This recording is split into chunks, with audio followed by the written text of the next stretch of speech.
Ne craignez-vous pas de voir votre héritage politique totalement entaché? Est-ce que vous envisagez, par exemple, d'augmenter le SMIC ? C'est la polémique de la semaine. À la conférence de presse d'Emmanuel Macron, les journalistes ont-ils envoyé leurs questions par SMS à l'Élysée avant de pouvoir les poser? C'est ce qu'affirme un article du site Arrêt sur Image. Alors, pour en avoir le cœur net, nous avons contacté une dizaine de journalistes qui ont pu poser une question mardi soir. Tous sont catégoriques, ils ne les ont pas soumises au service de presse. Et évidemment, j'aurais jamais donné ma question. Les attachés de presse, les conseillers de l'Élysée, on les tient toujours à distance de nos discussions sur les questions. Ils savent très bien que la ligne rouge à ne pas franchir, c'est de nous demander ce qu'on va poser comme question. Contacté, l'Élysée nous indique avoir respecté les règles annoncées par l'association de la presse présidentielle au début de la conférence de presse. Les journalistes sont libres de poser toutes les questions qu'ils souhaitent au chef de l'État. Aucune question n'est jamais soumise en amont au chef de l'État, c'est toujours mieux de le dire. Alors d'où vient cet imbroglio? Tous les médias contactés expliquent la même chose. La conférence de presse était divisée en 3 grandes parties: réforme, actualité politique et internationale. Pour des questions d'organisation, les journalistes devaient préciser dans quel chapitre ils souhaitaient poser leurs questions. Seule consigne donnée par l'Élysée.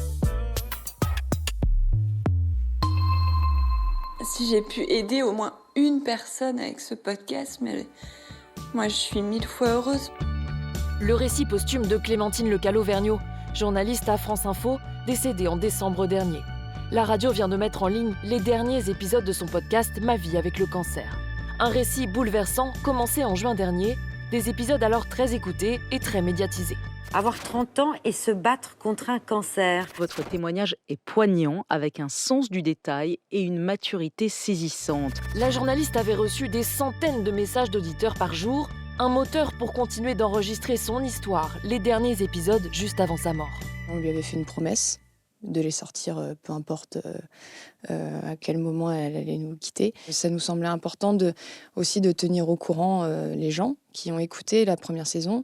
Et on a essayé d'en faire un peu un témoignage universel. Un récit poignant et rare sur la fin de vie, à écouter sur le site de France Info ou les plateformes de podcast.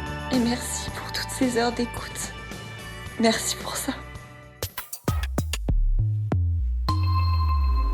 Le retour d'une émission emblématique du service public vendredi prochain, Thalassa. Pendant des années, cette émission nous a fait rêver, nous a fait voyager et surtout nous a fait aimer notre belle planète bleue. Une seconde vie pour l'émission, près de 50 ans après sa création.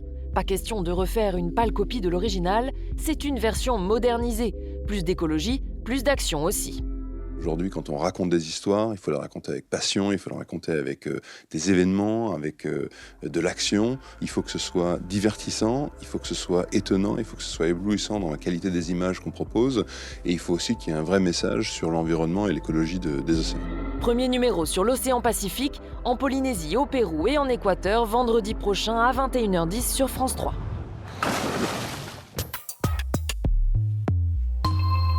L'appel au boycott. 1400 artistes finlandais réclament d'exclure Israël de l'Eurovision au vu du conflit avec la Palestine. Leur argument, traiter le pays comme la Russie en 2022, exclu après l'invasion de l'Ukraine. Mais hors de question pour l'organisateur de l'Eurovision qui a confirmé la présence d'Israël en mai prochain. Pas de politique pendant la compétition, c'est la règle, et pourtant, en coulisses, impossible d'y échapper, et même sur scène. Comme en 2019, Madonna, invitée à l'édition à Tel Aviv, profite de sa prestation pour afficher des drapeaux israéliens et palestiniens sur ses danseurs. Il faut dire que l'Eurovision est une sacrée vitrine avec ses 200 millions de téléspectateurs.